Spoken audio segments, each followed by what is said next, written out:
नमस्कार, आप देख रहे हैं कि न्यूज इंडिया का खास कार्यक्रम देवभूमि का दंगल और मैं हूं आपके साथ गरिमा वाजपेयी। देवभूमि के दंगल में आज बात करेंगे लोकसभा की पारी हैट्रिक की तैयारी।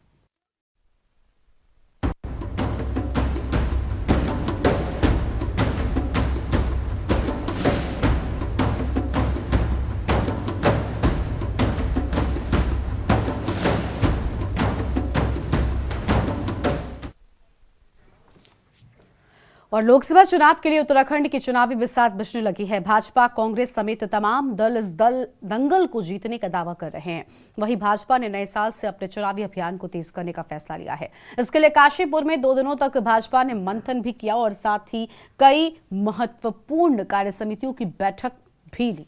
और भाजपा ने राज्य की 5 लोकसभा सीटों पर 75% मतों के साथ हैट्रिक लगाने का लक्ष्य रखा है। इसके साथ ही पार्टी के प्रदेश प्रभारी दुष्यंत कुमार गौतम ने पार्टी के सभी कार्यकर्ताओं से आह्वान किया है कि परीक्षा का समय आ गया है और बिना रुके बिना थके सर्वश्रेष्ठ प्रयास करना है। अगले 5 महीनों की मेहनत पर देश के 50 सालों का भविष्य निर्भर करता है। वहीं भाजपा के कार्यकर्ताओं ने प्रभारी के आह्वान पर अपनी कमर कस ली है और चुनावी तैयारियों के बीच अयोध्या में 22 जनवरी को भगवान श्री राम की प्राण प्रतिष्ठा होने जा रही है, जिसको लेकर पार्टी ने तैयारियां भी शुरू कर दी है। इसके लिए उत्तराखंड में भाजपा श्री राम मंदिर प्राण प्रतिष्ठा को लेकर घर घर दीपावली का माहौल तैयार करेगी। देवभूमि का माहौल राममय बनाने के लिए गांवों में, मंदिरों में जन सहभागिता से भजन कीर्तन का आयोजन होगा। श्री राम मंदिर प्राण प्रतिष्ठा के दिन सभी कार्यकर्ताओं को अपने अपने घरों में दीपक जलाकर दीपावली का माहौल तैयार करने के निर्देश दिए गए हैं। पार्टी को पूरी उम्मीद है कि राज्य की 5 लोकसभा सीटों से भाजपा हैट्रिक लगाने जा रही है। हालांकि कांग्रेस समेत तमाम विपक्षी दल भाजपा पर राम मंदिर के मुद्दे पर राजनीतिक लाभ लेने का आरोप लगाते हुए जनहित में कोई भी काम न करने का आरोप लगा रहे हैं। अब सवाल यह है कि क्या भाजपा की तैयारी विपक्षी दलों पर एक बार फिर से भारी पड़ेगी या विपक्षी दलों की एकजुटता भाजपा को भारी पड़ेगी। आज इसी मुद्दे पर होगी विस्तार से बातचीत। खास मेहमानों का पैनल हमारे साथ में जुड़ने वाला है। इनसे सबसे पहले आपका हम परिचय करवाएंगे। हमारे साथ में नवीन पिरशाली साहब, प्रदेश प्रवक्ता हैं भारतीय जनता पार्टी की ओर से, और हमारे साथ में पंकज पैनोली हैं, केंद्रीय प्रवक्ता हैं उत्तराखंड क्रांति दल की ओर से हमारे साथ में हैं, और मोहन काला जी हमारे साथ में जुड़ चुके हैं, प्रदेश प्रवक्ता हैं कांग्रेस पार्टी की ओर से। आगे और भी मेहमान हमारी चर्चा का हिस्सा बनेंगे। फिलहाल शुरुआत नवीन पिरशाली साहब के साथ में कर लेते हैं। नवीन जी, क्या लग रहा है कि विपक्षी दलों की एकता इस बार क्या आपके दांत खट्टे करवा सकती है? जी, आप देख ही रहे विपक्ष का हाल। जो इंडी अलायंस इन्होंने बनाया था उसका क्या हाल है, क्या प्रोग्रेस है, वो तो सब देख रहे हैं। लेकिन जहां तक भारतीय जनता पार्टी की बात है तो भारतीय जनता पार्टी एक जिम्मेदार पार्टी है और जनता के प्रति जवाबदेह पार्टी है। तो अपने मिशन में उस हिसाब से हम चल रहे हैं और आने वाले लोकसभा चुनाव के लिए जो हम अपनी तैयारी कर रहे हैं, चाहे वो संगठन को मजबूत दिशा निर्देश देने की बात हो, चाहे एक पूरे उसमें एक सिंक्रोनाइजेशन हो संगठन में, इस बात पर हमारी प्रदेश कार्यकारिणी की बैठक भी हुई है और उसमें बहुत सारी बातों पर चर्चा हुई है, आपके माध्यम से जनता तक पहुंची है और इसी दिशा में पार्टी काम कर रही है। और मुझे उम्मीद है कि उत्तराखंड की देवतुल्य जनता इस सब बातों को समझ रही है और देख रही है और उत्तराखंड के लिए कौन सी पार्टी अच्छी है इसका संकेत उन्हें पिछले विधानसभा चुनाव में दे दिया है। और इस बार भी जो हमारा लक्ष्य है 75% वोट के साथ प्रचंड बहुमत से उत्तराखंड से भारतीय जनता पार्टी सदन में जाएगी और माननीय प्रधानमंत्री जी का जो लक्ष्य है 2047 तक विकसित भारत का, उसको पूरा करने के लिए उत्तराखंड की देवतुल्य जनता अपना सहयोग देगी। ठीक है, उत्तराखंड की देवतुल्य जनता सहयोग देगी। और देखिए, जनता जनार्दन है लोकतंत्र में, खासतौर पर जब चुनाव प्रक्रिया हो तो जनता का साथ कितना जरूरी हो जाता है, तो मुझे लगता है सभी दल बहुत बेहतर तरीके से समझते होंगे। मोहन काला जी हमारे साथ में है कांग्रेस पार्टी की ओर से। मोहन जी, नवीन जी का मानना है कि भाई दांत खट्टे तो विपक्षियों के ही हो रहे हैं। भले ही आपने गठबंधन कर लिया हो, आप एकता दिखा रहे हो, लेकिन ये एकता आपके काम नहीं आ रही है। लोकसभा में 5 सीटों पर क्या दावेदारी है विपक्षियों की? कांग्रेस, अगर आप कांग्रेस की ओर से हैं, मैं कांग्रेस का क्या स्टैंड होने वाला है? अब 38 दलों के मेले वालों को तो ऐसे ही लगेगा ना कि वो अकेले हैं। भाई 38 दलों का मेला है, फिर भी ये कहते हैं जो है देश के प्रधानमंत्री के लिए कि वो अकेला है। तो ये भारतीय जनता पार्टी का चरित्र है। और रही बात चुनावी तैयारियों को लेकर, तो कांग्रेस पूरी तरीके से चुनावी रण में है। कांग्रेस लगातार पूरे प्रदेश के अंदर अगर आप देख रहे होंगे, चाहे जन मुद्दों पर बात हो, चाहे उत्तराखंड के आवाम के जनमानस की बात हो, या फिर चाहे वो संगठन के विस्तार से लेकर और संगठन की मजबूती को लेकर लगातार संगठन की मजबूती की बात हो प्रदेश के अंदर, चाहे वो जिला सम्मेलनों की बात हो, चाहे वो हरिद्वार के अंदर हो, चाहे काशीपुर के अंदर हो, चाहे देहरादून में हो, चाहे वो उधम सिंह नगर में हो, चाहे वो श्रीनगर में हो, चाहे पौड़ी में हो, चाहे गोपेश्वर में हो, तमाम जगहों पर आप लगातार देख रहे होंगे कि कांग्रेस में जो है जिला सम्मेलन जो है इस वक्त जो है चल रहे हैं। पूरे प्रदेश के अंदर 12,000 से ज्यादा बूथों पर जो है कांग्रेस की का काम जो है लगभग पूरा हो चुका है, जिसपे हमारी जो टीम बूथ लेवल पर जो हमारी टीम काम कर रही है उसने अपना काम पूरा कर लिया। कांग्रेस पूरी तरीके से मुस्तैद और पूरी तैयारी के साथ कांग्रेस जो है 2024 के रण में जो है भारतीय जनता पार्टी के खिलाफ चुनाव में उतरेगी। पिछले 10 सालों के अंदर जो भारतीय जनता पार्टी के सांसदों की नाकामियां रही है उससे जनता भली भांति परिचित है। चाहे मैं हरिद्वार की बात करूं, चाहे मैं टिहरी लोकसभा के विषय पर बात करूं, चाहे पौड़ी लोकसभा के विषय पर बात करूं, चाहे मैं आपसे नैनीताल के विषय पर बात करूं, जनता का आक्रोश समय समय पर जो है सामने निकल कर आया है। और सभी राजनीतिक, अभी आप ही ने कहा कि लोकतांत्रिक तरीके पर जो है सभी को जो है, क्योंकि लोकतांत्रिक उस पर जो है वो जनता जनार्दन होती है, जनता का फैसला सर्वमान्य होता है। यही भारतीय जनता पार्टी है जिसको जनता ने जो है लोकतंत्र के इसी मेले में जो है पिछले 60 साल सत्ता से बाहर रखने का काम किया। तो ये जनता है, जनार्दन है, और जनता पिछले 10 सालों से लगातार भारतीय जनता पार्टी की नीति और रीति और विचारधारा को देख रही है, इनके कार्यों को देख रही है कि किस तरीके से उत्तराखंड को जो है किस तरीके से उत्तराखंड को खंड खंड करने का काम कर रहे हैं, किस तरीके से जो है उत्तराखंड की जनताओं की भावनाओं के साथ खेलने का काम कर रहे हैं। वो जनता पूर्ण रूप से जो है समझ चुकी है, देख चुकी है, और 2024 में इसका रिजल्ट भी आपको जो है पूरे देश के साथ साथ उत्तराखंड से भी देखने को मिलेगा। ठीक है, देखिए मोहन जी, एक सवाल यहाँ पर ये भी उठता है ना कि देखिए जनता पूरी तरीके से भारतीय जनता पार्टी के चक्र को समझ चुकी है, भारतीय जनता पार्टी की नीतियों को समझ चुकी है।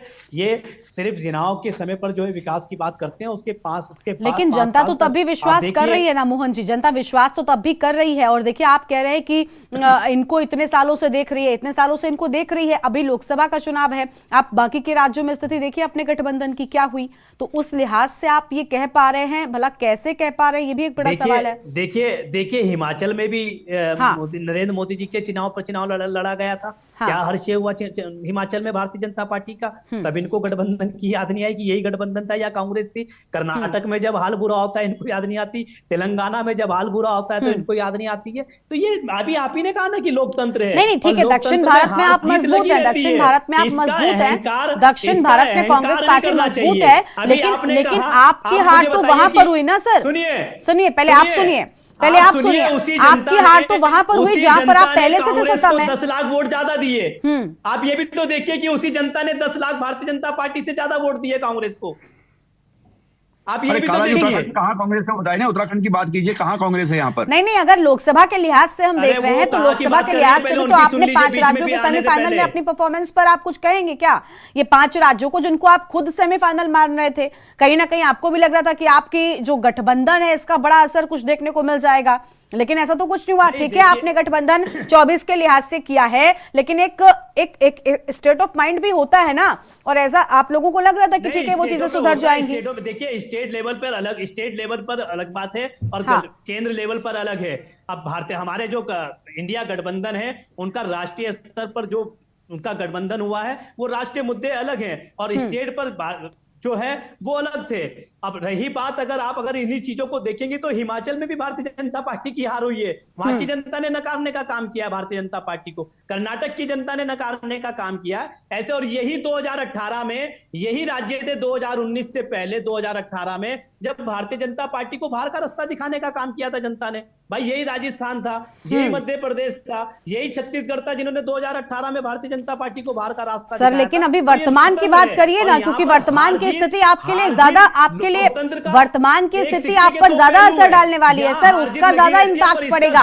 5 राज्यों में जो आपके चुनावी नतीजे हैं वो लोकसभा पर ज्यादा इम्पैक्ट डालेंगे। 17 और 12 में क्या हुआ ये सारी पुरानी चीजें हो गई, अलग अलग राज्यों में उपचुनावों में क्या हुआ वो आपके लिए पुराना हो गया। वर्तमान में 5 राज्यों में चुनाव हुए उसमें कांग्रेस पार्टी की परफॉर्मेंस गठबंधन में असर डाल रही है, और लोकसभा के लिहाज से अगर आप लड़ाई लड़ रहे हैं तो वो बहुत अहम हो जाता है उसका रिजल्ट, क्योंकि आपने भी इसको सेमीफाइनल कहा था और सेमीफाइनल का रिजल्ट फाइनल पर कितना असरदार होगा ये तो आप खुद ही कह रहे हैं।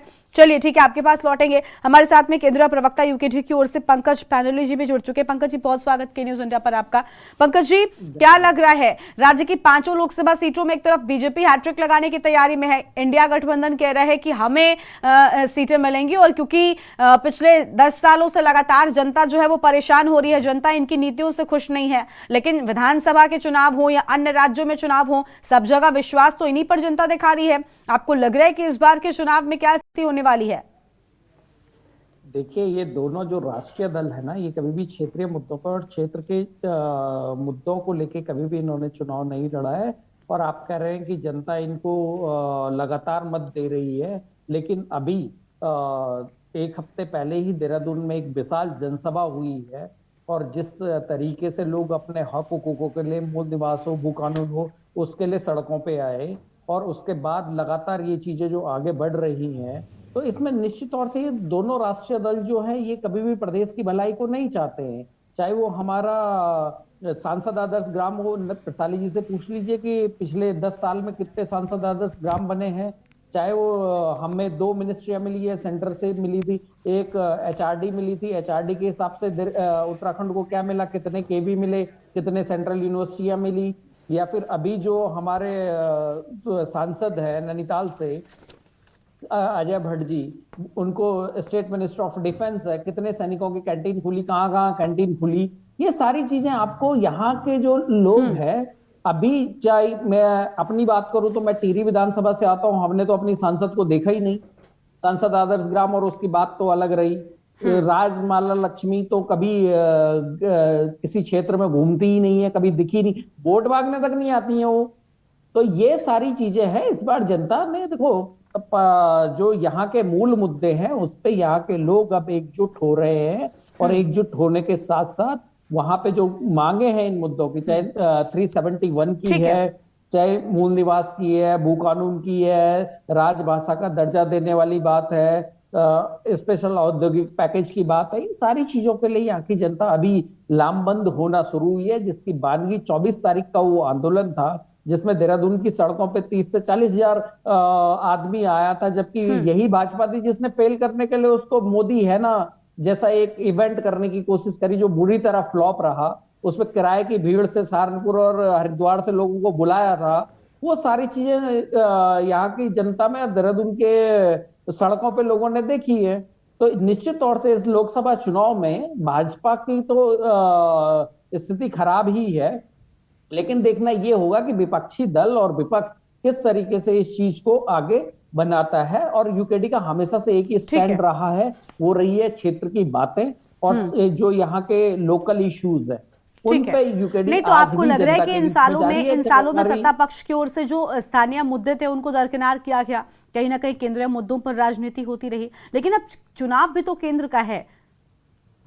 लेकिन केंद्र के चुनाव में 371 तो केंद्र ही देगा ना हमें।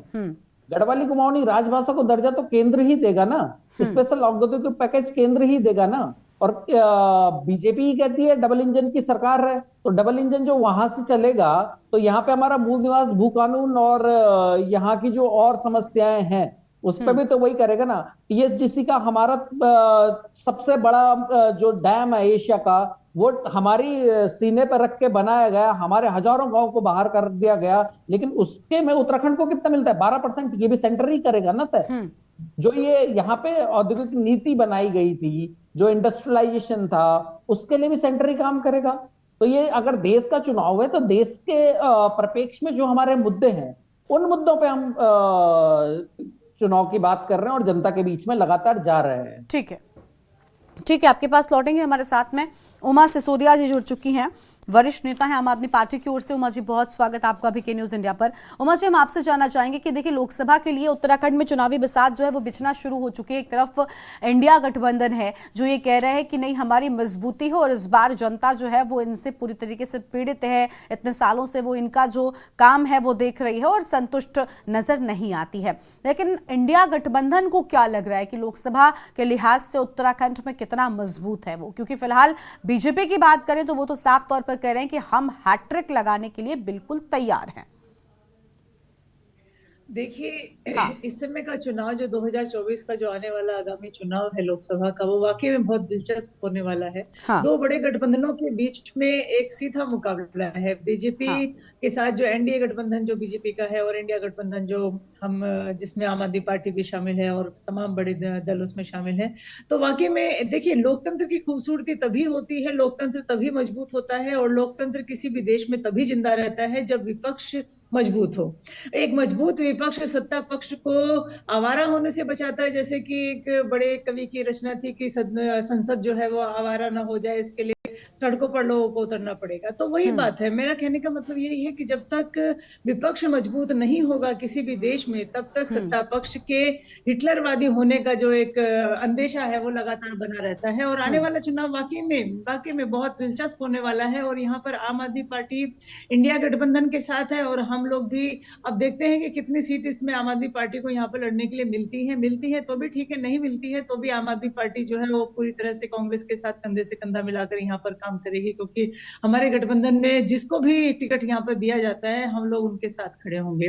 और मैं तो ये कहती हूँ कि मुकाबला हमेशा चुनाव में दिलचस्प होना चाहिए। हम्म मुकाबला हमेशा दो उमा जी, बड़े एक पार्टियों के सवाल बीच मेरा में और जब है। होता है उमा तो जी, आम आदमी पार्टी क्योंकि आप नेता हैं इसलिए मेरा एक सवाल और है।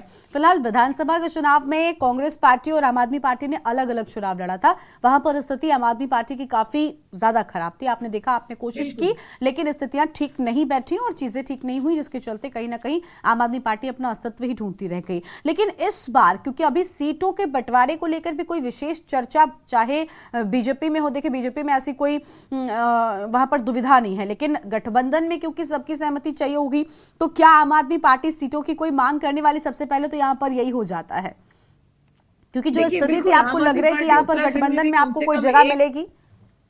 देखिए, आम आदमी पार्टी अगर गठबंधन में पूरी तरह से जा रही है तो हम लोग भी उत्तराखंड में एक सीट की डिमांड हम लोग यहाँ पर कर रहे हैं, और हम लोगों ने हरिद्वार सीट के बारे में यहाँ पर कहा है। वो बात अलग है कि हमें वो सीट मिल पाती है नहीं मिल पाती है, क्योंकि ये मेरे लेवल का प्रश्न नहीं है, और इसके लिए तो अरविंद केजरीवाल और जो भी हमारे हाईकमान है वो आपस में बैठेंगे सब लोग, तब सीटों का इस पर बंटवारा होगा।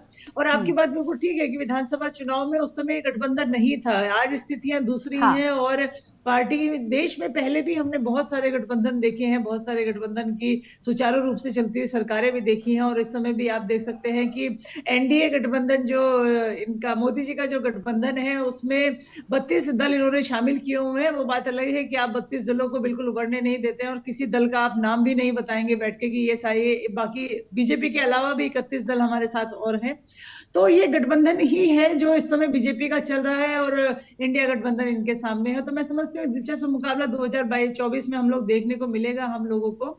और देखिए, लोकतंत्र की खूबसूरती में फिर कहूंगी, जनता के सामने ऑप्शन होना बहुत जरूरी है। जब जनता विकल्प विहीन हो जाती है तब उस समय जो सत्ता पक्ष होता है वो वाकई में हिटलर शाही की तरफ चल पड़ता है। हमारे आप देश ने बिल्कुल पहले ठीक भी कह रही हैं। आपातकाल ठीक देखा है, है। और उसका दंश आज तक कांग्रेस भुगतती है, उस कलंक को आज तक कांग्रेस धो नहीं पाई है। वो दौर भी हमने देखा, और हम नहीं चाहते कि आपातकाल जैसा एक दूसरा दौर हिंदुस्तान और देखे। इसलिए लोकतंत्र की मजबूती के लिए मजबूत विपक्ष का होना बहुत जरूरी है, और आम आदमी पार्टी उस भूमिका को पूरी तरह से निभाएगी। बिल्कुल, देखिए एक मजबूत विपक्ष के साथ साथ एक विपक्ष का एक मजबूत नेता होना भी जरूरी है। और जो आपने बात कही, मैं उस बात से पूरी तरीके से सहमत हूं। और विपक्षी चाहे एक इकलौता दल हो या सभी गठबंधन मिलाकर जो एक दल बना आपका इंडिया गठबंधन, इंडिया अलायंस, ये हो, इसमें भी जब तक नेता का नाम नहीं आएगा तब तक कहीं ना कहीं जनता शायद उतना जुड़ाव महसूस नहीं करेगी। खैर, वो एक चर्चा का अलग विषय है, वो आपका इंटरनल मैटर भी हम कह सकते हैं, लेकिन आम जनता के लिए थोड़ा सा आसान होता है। खैर, नवीन प्रशाली साहब के पास में एक बार फिर से जाएंगे। नवीन जी, आप कह रहे हैं कि आपकी पार्टी हैट्रिक लगाने को पूरी तरीके से तैयार है, और उसी लिहाज से आपकी पार्टी में तैयारियां भी हो रही हैं, लेकिन आप पर आरोप ये लग रहा है आपके ही स्थानीय जो दल है जैसे यूकेडी की ओर से, कि आपने स्थानीय मुद्दों को दरकिनार कर केंद्रीय मुद्दों पर लगातार राजनीति की और उसी पर वोट मांगे हैं। अब आपको लग रहा है कि केंद्रीय मुद्दों के लिहाज से स्थानीय जनता लोकसभा के चुनाव में आपका साथ देगी, क्योंकि स्थानीय मुद्दों को साइडलाइन करने का आरोप आप पर है, और स्थानीय जनता अपने चीजें चाहती है। वो चाहती है कि उसके क्षेत्र में बिजली, पानी, विकास हो, और वो चीजें अगर नहीं हुई, स्मार्ट सिटी के नाम पर सड़कों की जो दुर्दशा हुई वो हम सब ने देखी है, या स्मार्ट सिटी के नाम पर और भी बहुत जितना नुकसान हुआ वो सब जानते हैं।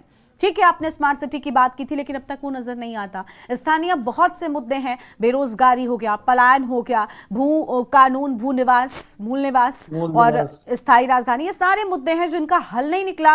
जबकि आप यूसीसी पर बात कर रहे हैं, आप अन्य चीजों पर बात कर रहे हैं, तो वो सब कहीं ना कहीं आपके लिए उल्टा तो नहीं पड़ेगा? आपको लग रहा है कि स्थानीय जनता, क्योंकि हम उत्तराखंड की बात करें, फिलहाल उत्तराखंड की डिबेट है, तो उस लिहाज से बताइए, आपको लग रहा है कि वो जनता आपके साथ खड़ी होगी मजबूती के? ये ऐसा बिल्कुल नहीं है। आप देख सकते हैं कि पिछली बार विधानसभा चुनाव में इस प्रदेश की जनता ने अपना जनमत दिया है और वही जनमत इस बार भी रहना है। उनको पता है, देवतुल्य जनता को ये पता है कि जब उत्तराखंड भारतीय जनता पार्टी ने बनाया है तो उत्तराखंड के ज्वलंत मुद्दों का समाधान भी भारतीय जनता पार्टी निकाल सकती है और किसी के बस की बात नहीं है। इसको जनता भली भांति से जानती है, चाहे वो प्रदेश स्तर के मुद्दे हो, चाहे वो केंद्र के मुद्दे हो, दोनों पर भारतीय जनता पार्टी जनता के हिसाब से समाधान निकाल रही है और निकालती आई है। चाहे यहाँ पर विकास की बात हो, आपने कहा स्मार्ट सिटी भी यहाँ पर बनी है। एक दो कमियां जो होंगी उस कमियों को भी दुरुस्त किया जाता है। आज देहरादून की सड़कें अच्छी हुई है, आज चारधाम यात्रा के लिए ऑल वेदर रोड यहाँ पर मिली है। आज जमरानी बांध, जिस पर कांग्रेस 50 सालों से राजनीति कर रही थी, उसको भी हमारी सरकार ने पूरा किया। आज केदार खंड के साथ साथ मानस खंड को विकसित करने की कवायद अगर चल रही है तो हमारी सरकार में चल रही है। माननीय प्रधानमंत्री जी मोदी जी आदि कैलाश तक यात्रा गए, उससे एक बड़ा माहौल यहाँ पर बना है। तो प्रदेश की जनता देख रही है कि जिस प्रकार से माननीय मोदी जी का लगाव उत्तराखंड के प्रति है और जिस तन्मयता के साथ पुष्कर धामी सरकार यहाँ पर काम कर रही है, उससे यहाँ पर जनता को बहुत उम्मीद है और जनता को लग रहा है कि जो विकास की बात भारतीय जनता पार्टी कर रही है उसमें दम है और जिस प्रकार से मनोयोग से सरकार काम कर रही है उससे यहाँ का विकास होना है। और आप देख सकते हैं जनता ने कांग्रेस को पहले ही नकार दिया है, पूरे देश की जनता ने नकारा। जब जनता ने देखा कि 2G घोटाला, कोयला घोटाला, कॉमनवेल्थ घोटाला, लाखों हजारों करोड़ों के घोटाले हुए, तो जनता ने उनके दांत खट्टे नहीं किए बल्कि उनके दांत उखाड़ दिए। अब वो कुछ चबाने लायक भी नहीं रहे। तो कांग्रेस तो खत्म हो चुकी है। भारतीय जनता पार्टी जहां पर लक्ष्य माननीय मोदी जी ने रखा है 2047 तक भारत विकसित भारत बनेगा और सबसे शक्तिशाली भारत बनेगा, तो उस ओर जनता चल चुकी है और अब देश एक और चल चुका है और देश वहां जाके पहुंचेगा। देश को विकसित होना है तो उसको कोई नहीं रोक सकता है।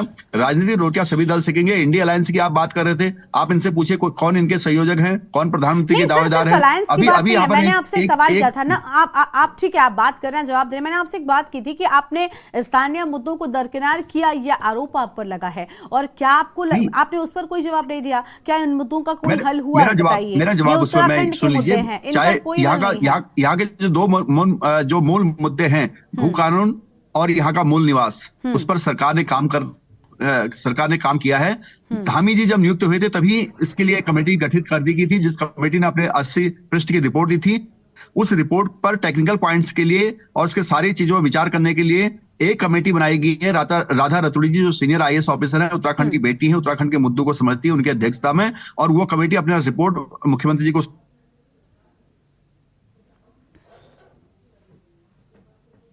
निकल जाएगा।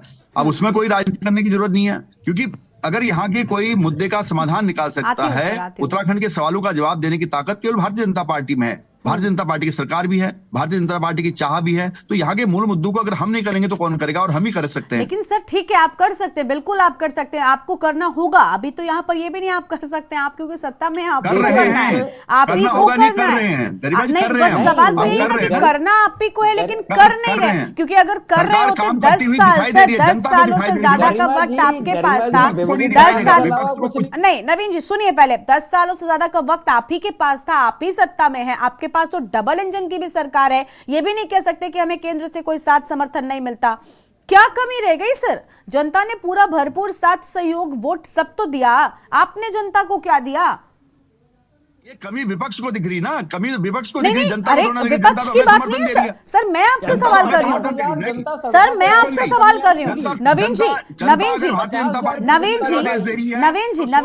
आप जनता की प्रभुत्वता पर सवाल खड़ा नहीं कर सकते। नहीं नवीन जी, बिल्कुल नहीं, मैं आपसे सवाल कर रही हूँ कि आप बताइए आपने क्या किया, आपने क्या इनमें से किसी भी मुद्दे का हल किया? बोला जाएगा तो ये जनता पर सीधा सवाल होता है। नवीन जी पहले सवाल सुनिए, उसके बाद चिल्लाइएगा। और पंकज जी आप शांत हो जाइए, मैं आती हूँ आपके पास। पंकज जी मैं आपके पास आती हूँ। नवीन जी पहले सवाल सुनिए।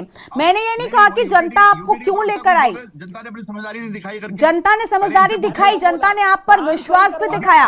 नवीन जी पंकज जी प्लीज शांत हो जाइए। पंकज जी मैं आपसे कह रही हूँ ना, मैं आपके पास लौटूंगी। पंकज जी, सामने सामने कब बोला मैंने ऐसा? पंकज जी आप शांत होंगे, मैं आपके पास आऊं तो आप बोलिएगा। और नवीन जी आप सुनिए पहले, उसके बाद रिएक्ट करना शुरू करिए। सर मेरा सवाल आपने नहीं सुना। मैंने नहीं कहा जनता आपको क्यों लेकर आई, मैंने कहा जनता आपको लेकर आई, ठीक है, आप पर विश्वास दिखाया, सब ठीक है, लेकिन आपने जनता को क्या दिया? और सवाल विपक्ष का नहीं, सवाल मैं भी आपसे कर रही हूं ना कि इनमें से किसी भी मुद्दे का हल हुआ हो तो बताइए कि आपने ये मुद्दा हल कर दिया, ये समस्या आपने देवभूमि की खत्म कर दी। एक भी नहीं है ना उसमें। इसका जवाब आपसे लेते हैं, ठीक है। एक छोटे से ब्रेक के लिए देवभूमि के दंगल में यहाँ पर रुक रहे हैं, जल्द लौटेंगे। हम बात कर रहे हैं कि लोकसभा में आखिर जनता किसको अपना समर्थन देने वाली है और किसकी बारी इस बार है।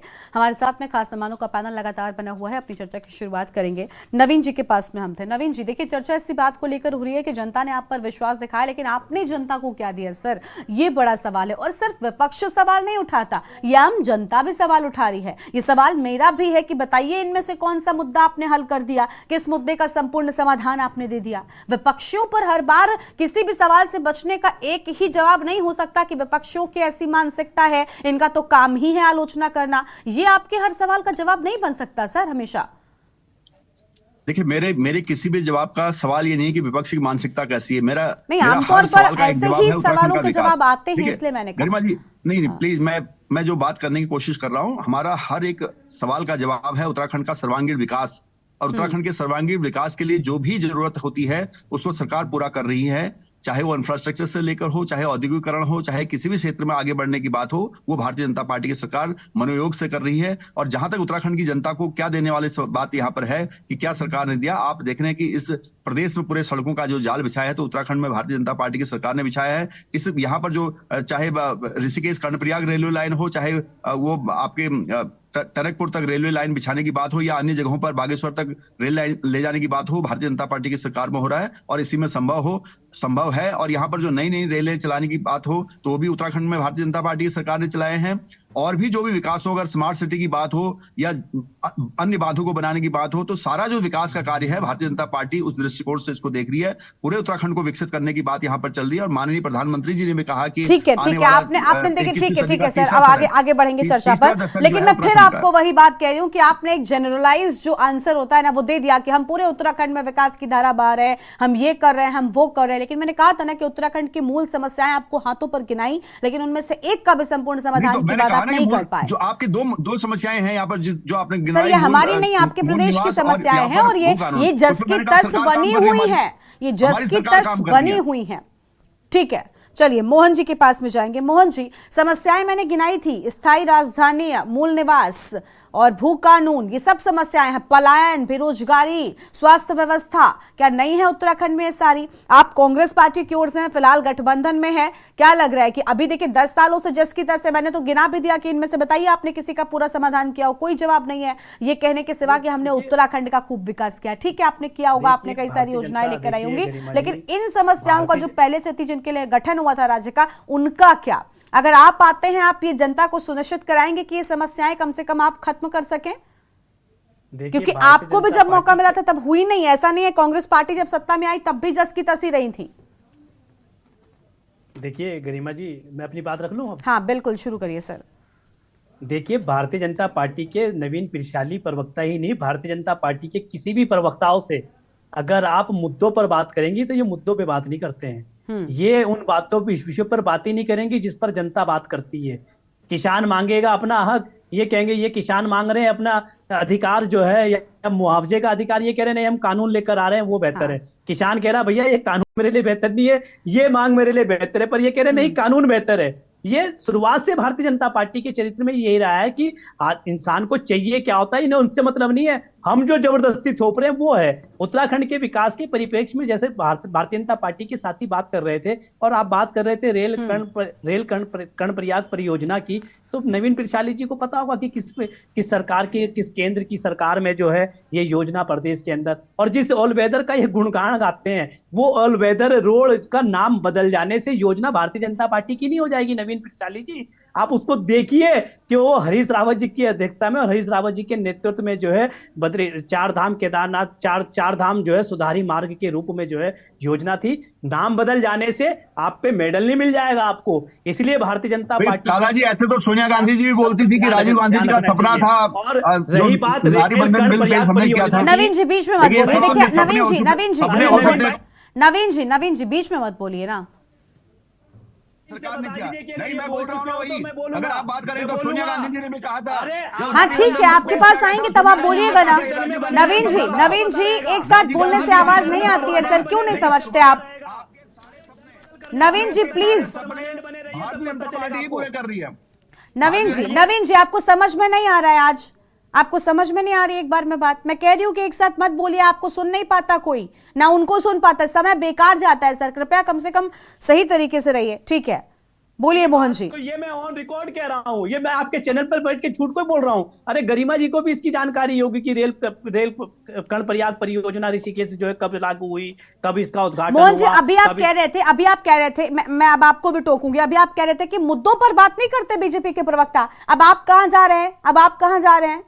अगर क्योंकि जवाब तो आपके पास भी नहीं आ करे, आप भी तो क्या करें? स्थिति विकट है।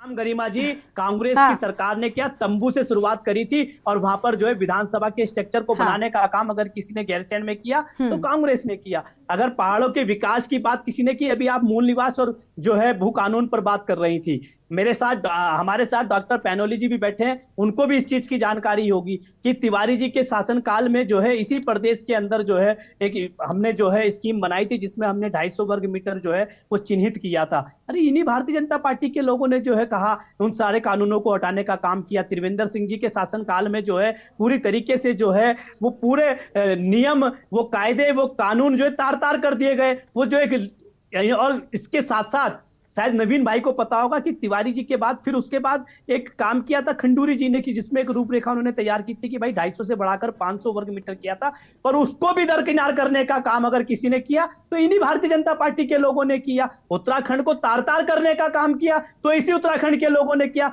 जल जंगल जमीन को बेचने का काम किया तो इन्हीं भारतीय जनता पार्टी के लोगों ने किया। आज पूरे प्रदेश के अंदर जो है प्रदेश का आम जनमानस जो है सड़कों पर जनता ने उस पर आइए ना। अरे जनता क्यों नकार रही है भाई? आप इतने अच्छे हो। ठीक है ठीक है सर, ठीक है। यानी आप दोनों ने काम किया तो ये मुद्दे रह क्यों गए? सबसे बड़ी बात तो ये है कि जब आप ये दावा कर रहे हैं कि हमने भी किया, नवीन जी कह रहे हैं हमने भी किया, तो फिर समस्या है कि ये मुद्दे जस के तस बचे कैसे?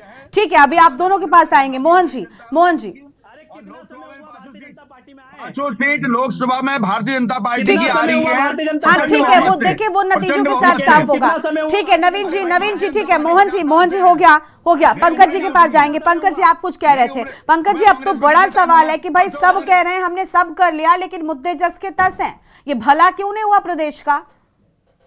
अगर सबने सब कुछ किया तो अगर बोलना नहीं आ रहा तो कुछ ही बोल दो। ठीक है नवीन जी, ठीक है नवीन जी ठीक है। नवीन जी और मोहन जी प्लीज शांत हो जाइए। आपका हो गया ना? नवीन जी और मोहन जी आप आपस में बहस करने के लिए आए हैं क्या? बोलिए पंकज जी, आप बोलिए। प्रार्थना है कि इस बार मोदी जी का जो लक्ष्य है 2027। मोहन जी आप शांत होंगे? आपको सुनाई दे रहा है? ये कोई क्लासरूम में बच्चे बैठे हुए हैं क्या? नहीं नवीन जी आपको भी समझ में नहीं आ रही आज बात। मैं एक बार कह रही हूँ कि अगर शांत हो जाइए, इसका मतलब नहीं समझ में आता, या फिर सारा समय बर्बाद कर देना यूं ही। कुछ करेगा तो प्लीज नवीन जी को और मोहन जी को म्यूट कर दीजिए, क्योंकि ये लोग शांत नहीं होने वाले। पंकज जी आप अपनी बात शुरू करिए। सर आप लोग पर्सनल डिबेट ना बाहर कीजिएगा। सर प्लीज आपस में बात करना बंद कर दीजिए। कम से कम थोड़ा सामान्य रूप से बिहेव करना सीखिए। आप लोग ऐसी बातें बोलने पर मजबूर मत करिए। मैं मना कर रही हूँ, लेकिन आप लोग 5 मिनट से समय व्यर्थ करते हुए जा रहे हैं। पंकज जी आप शुरू करिए प्लीज। पंकज जी, मोहन जी आप शांत हो जाइए। जब मैं आऊँ आपके पास तब बोलिएगा। गरिमा जी देखिए, अभी मैं ना भारतीय जनता पार्टी के जो प्रवक्ता यहाँ पे आए हैं उनको बहुत ध्यान से सुन रहा था। तरीके से वो कह रहे थे कि 2 समस्या है, मूल निवास और भू कानून। ये दोनों भारतीय जनता पार्टी के द्वारा पैदा की हुई समस्याएं हैं। जब उत्तराखंड 2000 में बना तो झारखंड भी हमारे साथ बना, छत्तीसगढ़ भी हमारे साथ छत्तीसगढ़ बना। भी हमारे साथ लेकिन बना। उन दोनों में 1950 लागू हुआ, लेकिन भारतीय जनता पार्टी की अंतरिम सरकार ने यहाँ पे मूल निवास को डाइल्यूट करा और उसके साथ स्थायी निवास लाए। सारे देश में 1950 लागू है, हमारे यहाँ 1985 भारतीय जनता पार्टी की देन है। जब और जो दूसरा भू कानून का मुद्दा है, भू कानून भी भारतीय जनता पार्टी के द्वारा पैदा करा हुआ मुद्दा है। जब 2018 में त्रिवेंद्र रावत जी की सरकार थी, उन्होंने उसको डाइल्यूट करके एक डीएम को खत्म करने का काम किया। यहाँ पे इतनी आजादी है कि वो 100 बीघा तक जमीन अलॉट कर सकता है। कहां हमारी जमीनें जाएंगी? और उससे भी बड़ा जो कुठाराघात है, जो जिस चीज के लिए 50,000 की जनता गांधी पार्क में परेड ग्राउंड में इकट्ठी हुई थी, वो ये था कि इन्होंने ये बोला है कि अगर तुम आओ, एक प्रोजेक्ट लाओ और उस प्रोजेक्ट पे चले ना चले उसका लैंड यूज आप चेंज कर दो और उसके ऊपर कुछ भी बनाओ। पहाड़ के पहाड़ बेचने की जब बात हुई, जब मूल निवास में बिजनौर का या यूपी का या बिहार का या आपको राजस्थान के लोगों ने यहाँ के ग्रुप सी की नौकरियों में धांधली करके अंदर गए। एक नर्सिंग रजिस्ट्रार आता है राजस्थान से और उत्तराखंड में 90% जो नर्सिंग के घोटाले होते हैं, नर्सिंग की भर्ती जो होती है संविदा पे, वो 90% राजस्थान के लोग आ जाते हैं। भारतीय जनता पार्टी ने ग्रुप सी में, जो ग्रुप सी और ग्रुप डी में जो स्टेट की पोस्टें होती हैं जिनमें मूल निवासियों को मिलती है, वो भी नेशनल के लिए खोल दी। हमारे बच्चे कहां जाएंगे? हम कहां नौकरियों के लिए जाएंगे? क्या इसलिए मांगा था उत्तराखंड हमने इसलिए मांगा था कि हमारी संस्कृति, पलायन और रोजगार बच सके, हमारे यहाँ के लोग यहीं पे रह के मजबूत हो सके। लेकिन भारतीय जनता पार्टी की इस सरकार ने जो है इतना कुठाराघात उत्तराखंड की जनता के साथ करा है, और ये केवल प्रदेश बनने के बाद नहीं, इन्होंने प्रदेश बनने से पहले भी करा है।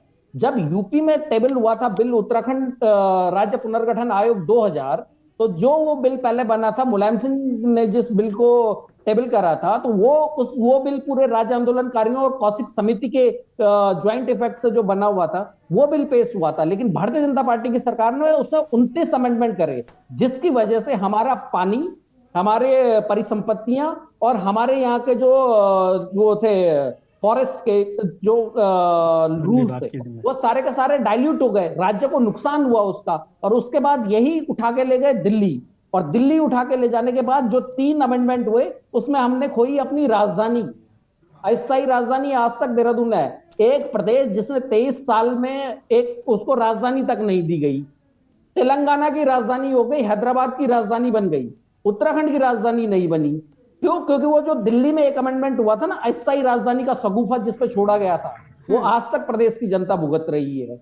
और तो इससे बड़ी चीज और इससे बड़ा कुठाराघात क्या होगा, जब जनता अपने जो प्रतिशोध है, जो जनता का विरोध है, उसको दिखाने सड़कों पे आए। तो ये मोदी है ना कि रैली को उसको फ्लॉप करने के लिए अपनी पैरेलल रैली चला रहे हैं। हालांकि वो बहुत बुरी तरीके से पिटी, वो बात अलग है। यहाँ की जनता ने जिस तरीके से 50,000 की भीड़ परेड ग्राउंड पे करी है, देखिए जनता जाग चुकी है। लोकल मुद्दे पहले खुद बचेंगे तो देश बचेगा। जो हमारे यहाँ के मोस्ट ऑफ द युवा, 30 to 40% युवा हमारा आर्मी में जाता था, उसके साथ भी कुठाराघात हुआ है, उसको भी इन्होंने अग्निवीर करके बना के छोड़ दिया है। तो ये सारी समस्याएं जो हैं, ये सारे क्षेत्र के मुद्दे जो हैं, ये दोनों तीनों राष्ट्रीय पार्टियां कभी समझ ही नहीं सकती है उत्तराखंड की। इसीलिए ना तो हम एनडीए अलायंस में हैं और ना हम बीजेपी में हैं। हम मरे, पिटे, जीते, हारे, हम अपने मुद्दों के साथ कॉम्प्रोमाइज नहीं बिल्कुल। और करते यूकेडी हैं। की ओर से देखिए लगातार स्थानीय मुद्दों को लेकर ही लड़ाई लड़ी गई, और जिस तरीके से आपकी पार्टी का नाम है वो स्थानीय स्पष्ट मुद्दों नजर को भी लेकर आता लड़ाई है। लड़ते रहेंगे। ठीक है, ठीक है, ठीक है, बिल्कुल वो साफ दिखाई देता है सर। ठीक है, हम उमा जी के पास में जाएंगे। उमा जी, देखिए आज भले ही आप कांग्रेस पार्टी के साथ हो, लोकसभा के लिहाज से गठबंधन हुआ है, लेकिन अभी हम बात कर रहे थे, दोनों आपस में बहस कर रहे हैं, नवीन जी या मोहन जी। ठीक है, क्योंकि दोनों पर आरोप लग रहे हैं ना। आप मानेंगे इस बात को कि गलतियां कांग्रेस से भी हुई? अगर आज बीजेपी ने गलतियां की है, तो एक वक्त में कांग्रेस ने भी गलती की कि आज सत्ता से वो बाहर हैं। और दूसरा ये कि स्थानीय मुद्दों को दरकिनार करने का, स्थानीय मुद्दों को साइडलाइन करने का जो काम है वो इन्होंने भी किया है। क्योंकि अगर ये स्थिति है तो ऐसा तो नहीं कि अकेले बीजेपी इसके लिए जिम्मेदार हो, दोनों बराबर सत्ता में रहे हैं। एक बार कांग्रेस, एक बार बीजेपी होता रहा था, वो तो इस बार रिकॉर्ड टूटा और दोबारा से बीजेपी लौटी। तो बराबर जब भागीदारी हो तो भला सवाल कैसे पूछे जाए इनसे? देखिए, बीजेपी इस समय सत्ता में है तो, और जो पार्टी सत्ता में होती है क्वेश्चन उसी से पूछा जाता है कि जब नहीं, देखिए इस मैंने बात को आपसे तो सवाल कांग्रेस इस की लिहाज खुद, से किया, आप इनकी गलती स्वीकार करती हैं, ठीक है, आज वो सत्ता में, देखिए आज तो वही कांग्रेस जिम्मेदार है। इस बात को, कांग्रेस के प्रवक्ता बड़े खुले मन से, आप चाहे तो मोहन जी से पूछ लीजिए, बड़े खुले मन से ये भी स्वीकार करेंगे कि हाँ, हमसे शायद कुछ ना कुछ गलतियां हुई होंगी तभी जनता ने हमें अस्वीकार किया। मैं आम आदमी पार्टी प्रवक्ता हूं, मैं खुद खुले मन से जनता के सामने बहुत बार स्वीकार कर चुकी हूँ कि कहीं ना कहीं 2022 में हमारी कमियां रही होंगी, इसलिए जनता ने अस्वीकार हमको किया।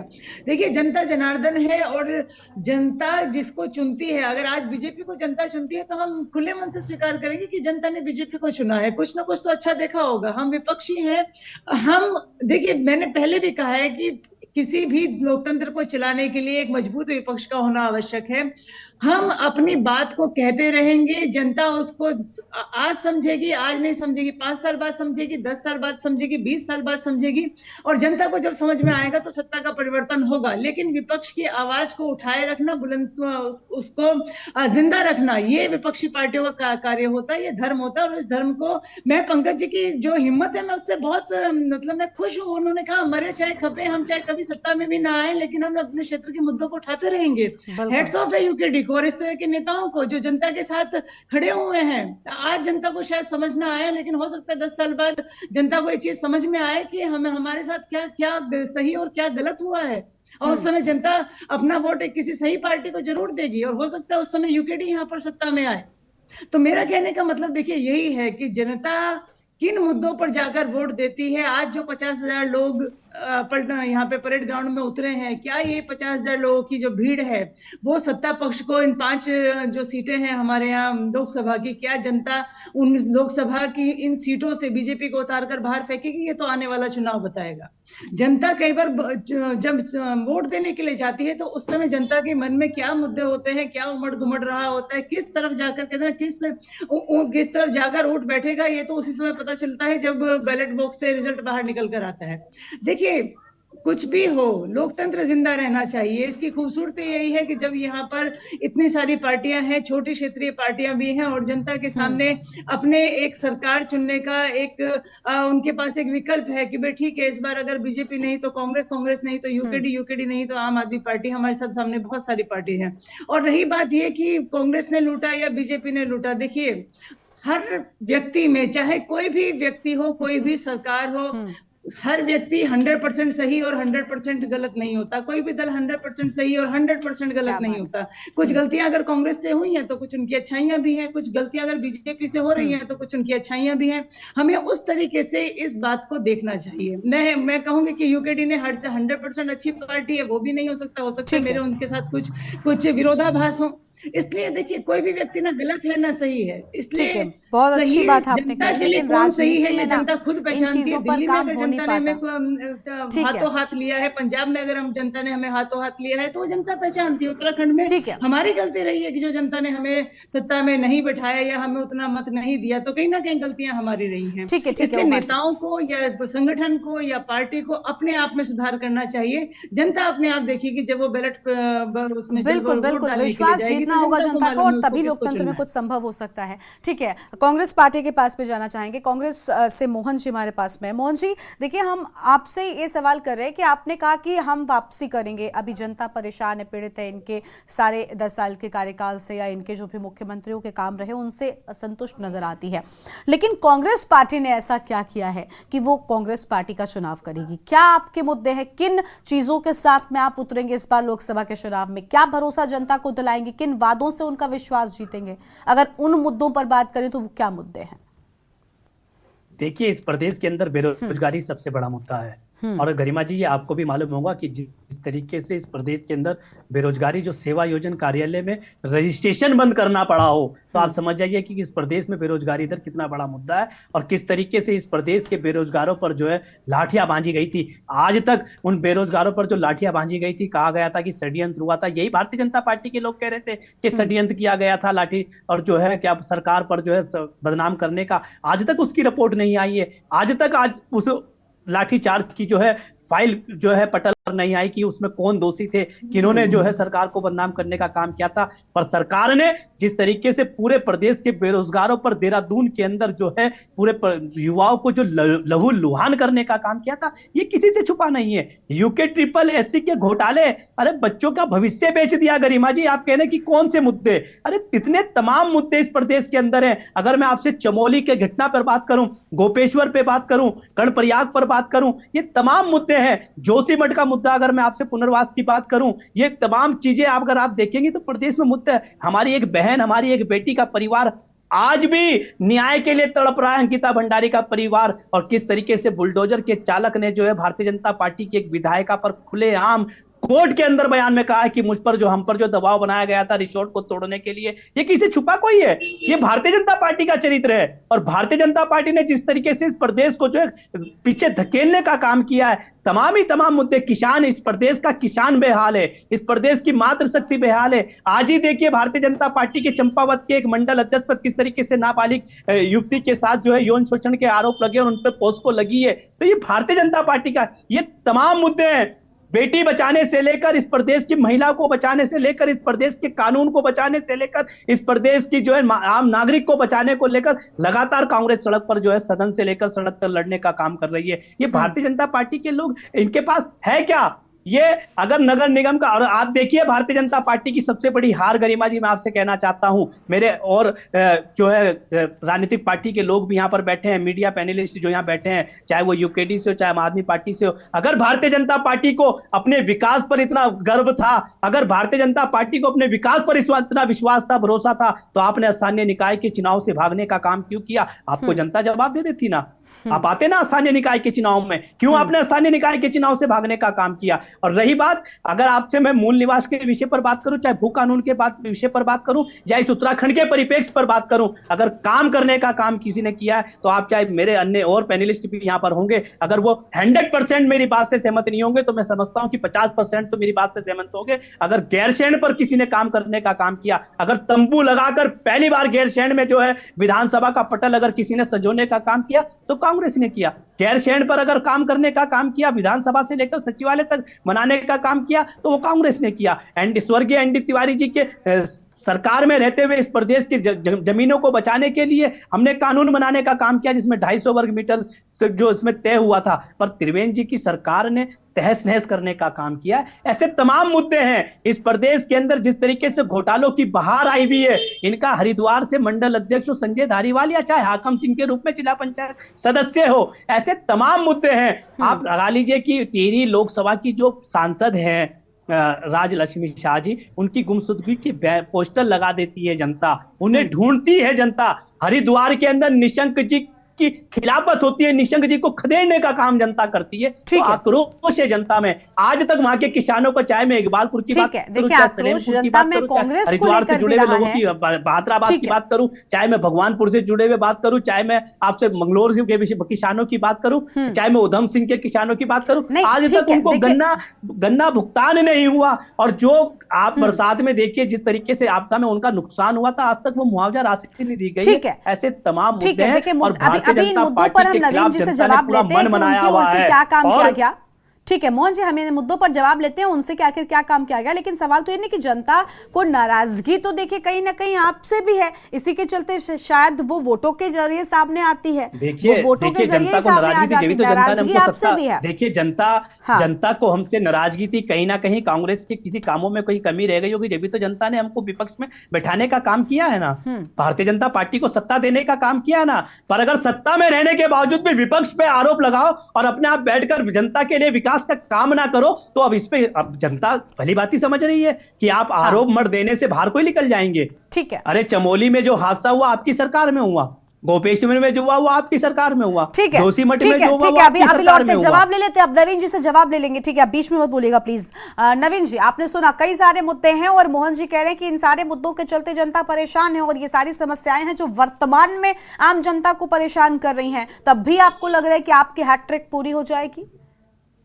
देखिए, लोकतंत्र में जनता जनार्दन होती है और जनता ने अपना संदेश बागेश्वर उपचुनाव से दिया। जनता ने अभी अपना जिन राज्यों में विधानसभा चुनाव हुए थे वहां से संदेश दिया और वो जो मत निकल के आया वो भारतीय जनता पार्टी के प्रति है। जनता भारतीय जनता पार्टी से प्यार करती है। जनता पार्टी का जनाधार बहुत ज्यादा बड़ा करने में जनता सहयोग कर रही है और उसके पीछे भारतीय जनता पार्टी की नीति है, माननीय मोदी जी की नीति है। इस देश को विकसित करने के लिए जो उन्होंने प्रयास किए हैं, पिछले 10 साल के जो काम किए हैं वो जनता देख रही है। उसके आधार पर ये हम दावे के साथ कह सकते हैं कि भारतीय जनता पार्टी भी इस बार हैट्रिक लगाएगी उत्तराखंड में और पूरे देश में प्रचंड बहुमत से सत्ता में आएगी। और जो हमारा लक्ष्य है इस भारत की अर्थव्यवस्था को तीसरी अर्थव्यवस्था करना और 2047 तक विकसित भारत बनाने का, 2025 तक उत्तराखंड को इस देश का अग्रणी राज्य बनाने का, वो सारे लक्ष्य भारतीय जनता पार्टी की सरकार पूरा कर रही है। भारतीय जनता पार्टी की सरकार जनहित की सरकार है, जनता से संवाद करती है और विपक्ष इसमें अपनी राजनीति करता है तो हमें उससे कोई गुरेज नहीं है। उसको जनता अपने आप उसका जवाब देगी और जनता ने जवाब दिया है, आगे भी देगी। और जनता ने इन 23-24 सालों में उत्तराखंड में सभी दलों को अलग अलग प्रकार से आजमाया है और आखिर में भारतीय जनता पार्टी पर अपनी मुहर लगाई है कि जो उत्तराखंड के लिए सही तौर पर जिम्मेदार पार्टी है, उत्तराखंड के हित की पार्टी है, उत्तराखंड को सर्वोपरि मानते हुए, उत्तराखंड की जनता को सर्वोपरि मानते हुए, राज्य हित सर्वोपरि मानते हुए काम कर रही है। इसी मंत्र पर मुख्यमंत्री धामी जी चल रहे हैं। मिनिमम गवर्नमेंट मैक्सिमम परफॉर्मेंस के आधार पर हमारी चल रही है और भारतीय जनता पार्टी की जो नीति है कि स्टेट फर्स्ट पार्टी सेकंड मी लास्ट, इस अवधारणा पर काम कर रही है। उसको जनता भली भांति समझती है। इसलिए इस दावे के साथ हम कह सकते हैं कि 75% से ज्यादा मत प्रतिशत के साथ भारतीय जनता पार्टी तीसरी बार इस उत्तराखंड में हैट्रिक कर रही है। ठीक है, पंकज जी के पास जाएंगे। एक आखिरी सवाल है पंकज जी, आपने भी कहा कि दोनों की गलतियों को स्वीकार कर चुकी है जनता और जानती है कि इन दोनों ने ही गलतियां की है। इन दोनों दलों की ओर से मुद्दों को कहीं ना कहीं साइडलाइन करने का काम किया गया, लेकिन बावजूद इसके सत्ता में हर बार इन दोनों पर ही विश्वास दिखाया जाता है। ये आप स्वीकार करेंगे? क्योंकि यूकेडी हो या और भी कई सारे दल हैं जो क्षेत्रीय स्तर पर एक्टिव हैं, लेकिन विश्वास क्या वजह? आपको लगता है कि क्या चुनावी कैंपेनिंग इन लोगों की बहुत बड़ी हो जाती है? क्योंकि आपके दल के एक नेता हमारे साथ में बैठते हैं, पीसी थपलियाल साहब, वो यही कहते हैं कि इतना बड़ा कैंपेनिंग है, इनका बड़ा इतना बजट है कि हम उस स्तर को शायद कभी छू नहीं सकते और यही वजह है कि हम आम जनता तक हमारी रीच उतनी नहीं हो पाती है। देखिए गरिमा जी, वो एक फैक्टर जरूर है, लेकिन उसके अलावा जो भारतीय जनता पार्टी जो झूठे दावे करती है ना, वो है मुख्यमंत्री ने पिछली बार चुनाव, जब ये मूल निवास और भू कानून के मुद्दे को लेकर हम जनता के बीच में गए थे, तो मुख्यमंत्री ने बड़ी चालाकी से उस टाइम पे एक भू कानून के ऊपर एक कमेटी बिठा दी। ठीक है, वो कमेटी आज जीते हुए 2 साल हो गए इनको, आज तक उसका जिन बाहर नहीं आया। और जब दोबारा से भू कानून मूल निवास की बारी आई तो एक और समिति बना दी कि राधा रतूड़ी जी की समिति इसका अवलोकन करेगी। तो इस तरीके के जो झूठे प्रपंच और झूठे ये जाल बुनते हैं, जैसे अभी इन्होंने मूल निवास के लिए एक समिति बना दी। भैया, जब आपने मूल निवास की समिति बनानी थी तो खत्म ही क्यों करा?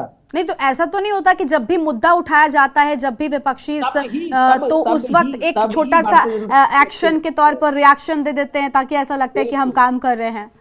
बिल्कुल बिल्कुल। और उसी मुख्यमंत्री को खटीमा की जनता ने बुरी तरह हराया था और एक हारे हुए व्यक्ति को दूसरी विधानसभा से जितवा के उत्तराखंड का मुख्यमंत्री बना दिया। खैर वो तो अलग बात है, लेकिन जनता ने उस मुख्यमंत्री को हराया था, उस व्यक्ति को हराया था। अब वो बात अलग है कि चोर दरवाजे से फिर से अंदर ले आए, वो बात अलग है, लेकिन उत्तराखंड की जनता इन मुद्दों को जान रही है। और गरिमा जी विश्वास कीजिए, करोड़ों की पैसा लग जाता है 50,000 की भीड़ इकट्ठे करने में। बिल्कुल, हम देखते हैं ना कि किस तरीके का एक बड़ा बजट होता है जो आम जनता को कहीं ना कहीं रिझाने के लिए, अपनी बात पहुंचाने के लिए इस्तेमाल होता है। लोग आए थे परेड ग्राउंड पे, वो सताए। ठीक है, बीच में मुद्दे की रीच है। बिल्कुल बिल्कुल बिल्कुल। कहीं ना कहीं देखिए मुद्दों को, लेकिन अगर आप लोग भी पहुंचाएंगे तो वो आसान होगा, क्योंकि आम जनता के मुद्दे उठ सके, ये बहुत जरूरी होता है। माफी के साथ आपको रोक रही हूँ, वक्त बहुत कम है हमारे साथ में, अपनी चर्चा को हमें यहाँ पर रोकना पड़ रहा है। पंकज जी शुक्रिया आपका, आप सभी मेहमानों का भी बहुत शुक्रिया हमारे साथ चर्चा में आने के लिए और अपनी बात रखने के लिए। तो अब देखिए इंतजार लोकसभा का हो रहा है कि आखिर लोकसभा में एक तरफ बीजेपी हैट्रिक लगाएगी या फिर इंडिया गठबंधन इस बार बाजी मार ले जाएगा। देवभूमि के दंगल में आज इतना ही। तमाम बड़ी खबरों के लिए आप देखते रहिए के न्यूज़ इंडिया। नमस्कार।